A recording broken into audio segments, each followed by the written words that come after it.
Nós estamos conversando um pouco sobre a Bíblia e eu queria, para nós podermos compreender um pouco mais a Sagrada Escritura, estudar com você um pouco os livros do Antigo Testamento e depois também os livros do Novo Testamento, porque muita gente tem dúvida.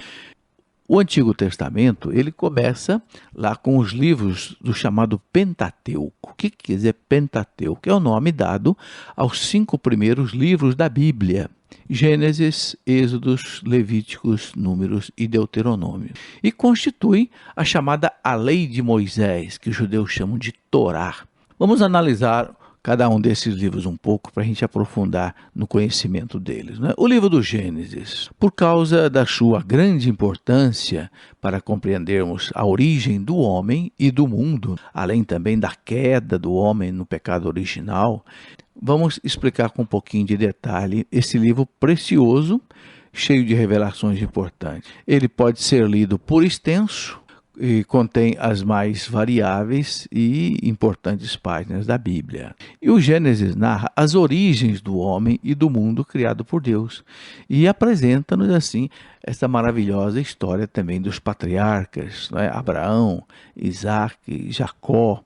Essa mensagem desse livro do Gênesis é importantíssima. Entre outras coisas, o Gênesis traz algumas revelações muito importantes. Nós não podemos ler o Gênesis ao pé da letra, como se diz literalmente, porque tem muitas coisas ali no Gênesis que são coisas figuradas. Ninguém vai querer acreditar que Deus fez um hominho de barro nas mãos e aí soprou nele o Espírito. Não, não foi assim. Quando a Bíblia diz assim, quer dizer que Deus fez o homem. Fez do barro, quer dizer, o homem é feito de matéria orgânica. Tudo que nós temos no nosso corpo tem na terra. Carbono, os sais minerais, ferro, tudo que tem no nosso organismo tem na terra. Então o homem é feito da terra nesse sentido. Mas o importante então é a gente entender qual é a revelação do Gênesis, ou seja, qual é a verdade religiosa que o Gênesis quis transmitir. O Gênesis não é um livro de história, não é um livro de geografia, não é um livro de ciências, não. A gente precisa entender que é um livro de verdades religiosas. A única coisa que nós temos que colher do Gênesis é aquilo que Deus revelou como verdade religiosa. Quais são essas verdades religiosas? É isso que eu queria, então, aprofundar com você um pouquinho. São cerca aí de mais ou menos 13 verdades religiosas importantes. A primeira delas é o seguinte: Deus é o Criador do mundo e do homem. O mundo e o homem não existiam, a um certo momento começaram a existir por vontade de Deus. Livremente Deus fez o mundo e Deus fez o homem. Fez o mundo com sabedoria, a beleza deste mundo, a harmonia deste mundo, a ordem deste mundo, a ordem dos planetas girando em torno do Sol, tudo perfeito, né? O Sol que nasce a cada dia, se põe, a chuva, o sol, tudo Deus fez direitinho. E fez depois o homem. E fez o mundo para o homem, e entregou o mundo nas mãos do homem. Disse para o homem, está aí, tudo é seu. Chamou Adão para dar nome a todas as coisas. Dar nome na Bíblia significa tomar posse. É como, por exemplo, o fazendeiro que dá nome à sua vaca, ao seu cavalo. Por quê? Porque é dele. Então, ele dá nome. Então, Deus entregou tudo na mão do homem. Disse, você vai ser o rei de tudo isso. O homem ficou realmente satisfeito. E depois Deus fez a mulher. Depois dele ter feito o homem, né, tirou lá o homem da costela, tirou a mulher da costela do homem. Não é que quer dizer isto? Ora, Santo Agostinho explica para nós da seguinte forma: quando Deus diz lá no Gênesis que tirou o homem da costela de Adão, quer dizer que tirou a mulher, fez a mulher da mesma natureza do homem, com a mesma dignidade, com a mesma grandeza do homem. Não é que Deus tenha feito lá uma cirurgia no homem, tirado uma costela do homem, feito a mulher. Não, não foi assim. O homem tem a mulher tem a mesma dignidade do homem. É isso. E Deus fez a mulher para o homem. Tanto é que conta lá o Gênesis, você encontra lá no Gênesis, no capítulo 2, versículos 24, depois que Deus fez a mulher, ele levou a mulher para o homem, e o homem ficou muito feliz. Ele disse para Deus: agora sim, agora eu tenho aqui alguém que é osso dos meus ossos e carne da minha carne, e ela vai se chamar mulher. Interessante, ele disse para Deus: ela vai se chamar mulher, porque a palavra mulher em hebraico é o feminino da palavra homem. Homem em hebraico é ish, I-S-C-H. Mulher em hebraico é isha, I-S-C-H-A. Então, Adão percebeu que ele estava agora diante de alguém que era como ele. Não era como a pedra, como o animal, como a planta que ele tinha dado nome. Não, agora ele está diante de alguém que é diferente dele. Então ele se encanta. Ele diz para Deus: agora sim eu tenho alguém que é osso dos meus ossos e a carne de minha carne, ela se chamará mulher. Você pode ver isso aí no Gênesis 2:23. E depois vem uma coisa muito interessante. Então Deus vai dizer para o casal: por isso, é o versículo 24, por isso o homem deixa o seu pai e a sua mãe para se unir à sua mulher e já não são mais que uma só carne. Olha que bonito isso. Deus diz para o casal, né? Vocês estão felizes? Estão. Adão ficou feliz com a criação de Eva, porque agora era alguém que ele podia conversar, ele podia dialogar. Então Deus diz: por isso o homem deixa seu pai e a sua mãe. Deixa o vínculo filial, vamos dizer assim, substitui pelo vínculo conjugal, se une à sua mulher e sereis uma só carne. Aí Deus estava instituindo o matrimônio. Sereis uma só carne. A carne na Bíblia quer dizer o quê? Natureza humana, pessoa humana, a nossa natureza. Então Deus diz: vocês vão ser um só.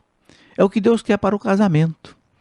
Lá na primeira página da Bíblia, Deus já diz, já institui o casamento e já ensina para o homem como é que deve ser o casamento. Homem e mulher ser uma só carne, quer dizer, ser uma unidade profunda, ser um só coração, ser um só pensamento, ser um só projeto de vida, não haver briga entre os dois, não haver mentira, não haver tapiação, não haver infidelidade, não haver separação. Vocês vão ser uma só carne. Este é o meu desejo. E o que faz o casal ser esta uma só carne é o amor. É o amor que faz com que um tenha paciência com o outro, um perdoe o outro, um compreenda a fraqueza do outro, um ajude o outro. A bondade, o amor, a compaixão é o amor. Então Deus já no Gênesis, na primeira página do Gênesis, ele cria o mundo, cria o homem. O homem pode ser criado através da evolução, não tem problema, a igreja aceita isso. A única coisa que a igreja não aceita é que essa evolução seja materialista ou seja sem Deus. Não, a igreja, se houve a evolução, e tudo está indicando que houve, porque o Big Bang mostra isso, houve uma evolução, mas Deus conduziu tudo isso. Deus estava atrás dessa grande explosão que gerou o início de tudo, segundo os físicos, há 15 bilhões de anos atrás. Deus estava aí conduzindo tudo isso, para que o mundo chegasse até o homem. Então, quando a evolução chegou até o homem, não sei, pode ter vindo através de um ser humano assim, que ainda não tinha alma, né? Então, portanto, ele não pode chamar de humano, vamos dizer aqui um primata. Quando ele chegou a uma certa perfeição, onde o corpo podia absorver ou abrigar o espírito, então Deus criou a alma humana e colocou no homem. É aquele sopro que o Gênesis fala. Então Deus fez o homem, fez o mundo e fez o homem, e depois fez a mulher, e depois uniu os dois e disse: vocês vão ser uma só carne. É o desígnio de Deus para o homem e para a mulher, para que eles sejam felizes. Vocês vão ser felizes se vocês forem unidos no amor. Uma só carne, nada de um tapear o outro, nada de um mentir para o outro, nada de um trair o outro, nada de infidelidade. Vocês vão viver um para o outro, um para o outro. O homem só vai viver para esta mulher, essa mulher só vai viver para este homem. Assim vocês vão ser perfeitos. Então aí a gente tem a primeira mensagem do Gênesis. Deus fez mundo que não existia, fez o homem, fez a mulher, uniu os dois para serem felizes, está bem? Outra verdade religiosa, então, que o Gênesis traz é que Deus é distinto do universo. O universo e Deus não são a mesma coisa. Quer dizer, não existe o panteísmo, que defende, que ensina que Deus e o mundo são a mesma coisa. E o mundo seria apenas assim como uma emanação de Deus, né? Então, as filosofias orientais, as religiões orientais, como o budismo, hinduísmo, shintoísmo e etc., pensam que o mundo e Deus é a mesma coisa. O mundo é Deus e Deus é o mundo. Isso aí chama-se panteísmo. Pan é um prefixo grego que quer dizer tudo. Teísmo vem de theos, Deus. Então tudo é Deus. Não. Não, não, não. Para nós cristãos, a interpretação do Gênesis é diferente. Deus é Deus. O mundo, o homem e os animais, as plantas, são criaturas de Deus, distintos de Deus. Então o Gênesis mostra isso. Num certo momento, Deus criou o homem, criou a mulher, criou o mundo porque ele quis. Então não existe o panteísmo. Outra mensagem importante do Gênesis é esta: o mundo é bom. O mundo é bom. Está bem claro lá no Gênesis que Deus viu que tudo era bom. Então tudo que Deus fez é bom. O que gerou o mal? O que gerou o mal foi o pecado. Depois nós vamos ver. Mas tudo que Deus fez é bom. Essa é outra mensagem. Porque também houve algumas filosofias erradas querendo dizer que o mundo é mau. Não, o mundo não é mau, o mundo é bom. Outra verdade que o Gênesis nos ensina é que o mundo criado por Deus, ele manifesta a glória de Deus, o poder de Deus, a paz de Deus, a sabedoria de Deus. É verdade, não é? Quando a gente olha para esse mundo, a gente vê a glória de Deus, na grandeza do mundo, na infinitude do universo, né? Os cientistas não conseguem chegar ao final do universo. O universo está se abrindo numa velocidade espantosa e ninguém consegue chegar lá no final do universo. Então é a majestade de Deus que se mostra aí, a grandeza. São bilhões e bilhões e bilhões de galáxias, de estrelas, e ninguém sabe quantos são ao todo. Mostra a glória de Deus, a grandeza de Deus e também a paz de Deus. Uma árvore que cresce no silêncio, uma flor que desabrocha, uma criança que nasce, um animalzinho que corre, a paz, a beleza, a sabedoria de Deus. Então o Gênesis mostra isso também. Depois, o Gênesis mostra, como eu já disse, que o homem foi criado da terra, mas ele foi animado de um espírito, uma alma imortal, uma alma criada à imagem e semelhança de Deus, uma alma que não morre mais. É outra coisa que o Gênesis, quando Deus sopra naquele bonequinho de barro um espírito e dá vida a esse espírito, quer dizer isso, essa alma imortal, Deus cria, no momento da concepção de cada pessoa, Deus cria uma alma nova, não é alma reencarnada, não. É uma alma nova, uma pessoa nova, um indivíduo novo. Mesmo que o homem possa um dia clonar o ser humano, Deus não vai clonar a alma.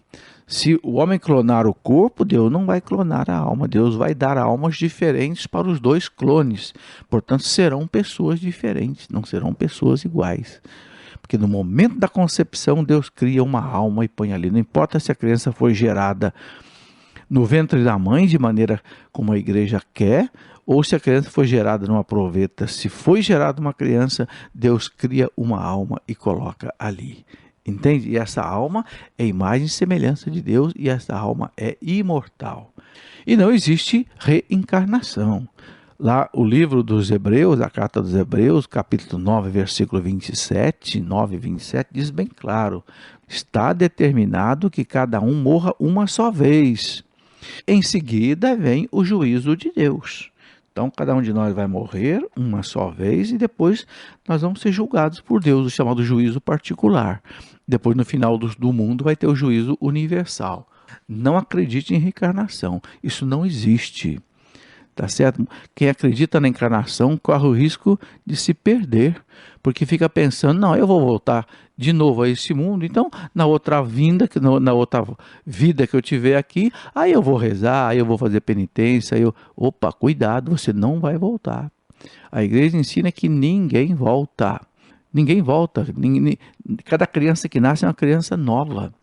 Você nunca viu uma criança nascer, um jovem nascer e sair dizendo, não, porque eu era fulano de tal na outra vida, ou eu fazia isso, isso, aquilo. Não, nada. Ninguém lembra de nada. E se não lembra de nada é porque não foi nada. A alma cresce com o corpo. A alma da criança cresce com o corpo. Deus faz uma alma e põe na criança, na concepção, e essa alma também vai se desenvolvendo com a criança. E não tem esse negócio de reencarnação. Isso é um perigo que a igreja realmente não aceita. Bem, depois do livro do Gênesis, ele fala também uma outra coisa muito importante, que é o seguinte, né? O homem foi criado para viver na amizade de Deus. Na amizade de Deus. Mas, infelizmente, o homem não correspondeu a essa amizade de Deus. Quando Deus coloca o homem no jardim do Éden, não pense que aquele jardim do Éden foi uma coisa assim que existiu, que a gente possa encontrar. Não, o jardim do Éden foi o lugar onde o primeiro homem e a primeira mulher viveram, os primeiros jovens viveram. Ninguém sabe direito aonde que foi, se foi na África, se foi na Ásia, não importa. O que a linguagem bíblica quer dizer é que o homem foi colocado no jardim de Deus, ou seja, na intimidade de Deus, na comunhão com Deus. E ali ele era feliz se ele obedecesse a Deus. E Deus o colocou à prova para saber se ele realmente amava a Deus. Deus o amava. Entende? E Deus o colocou à prova. Você pode comer de todas as árvores do jardim, mas não coma da árvore da vida que está no centro do jardim. Mas, como a gente sabe, infelizmente, o homem não passou nesta prova. Ele desobedeceu a Deus. Mas ele foi criado na amizade de Deus. A igreja fala em estado de graça e de santidade. Estado de santidade e de justiça original. Esse estado de santidade é um estado de comunhão profunda com Deus. E o estado de justiça original é um estado assim de harmonia consigo, com a mulher, com os animais, com o mundo. Era a paz absoluta. Então o homem tinha paz absoluta, não havia desordens interiores no homem, como hoje existe a concupiscência da carne, a soberba da vida, a tentação do pecado. Não havia nada. O coração do homem era um coração em paz. O corpo estava submisso ao espírito. Não havia paixões, não havia desregramento, não havia nada, porque o homem estava em comunhão com Deus, em paz com Deus. Mas, infelizmente, isso foi rompido depois pelo pecado.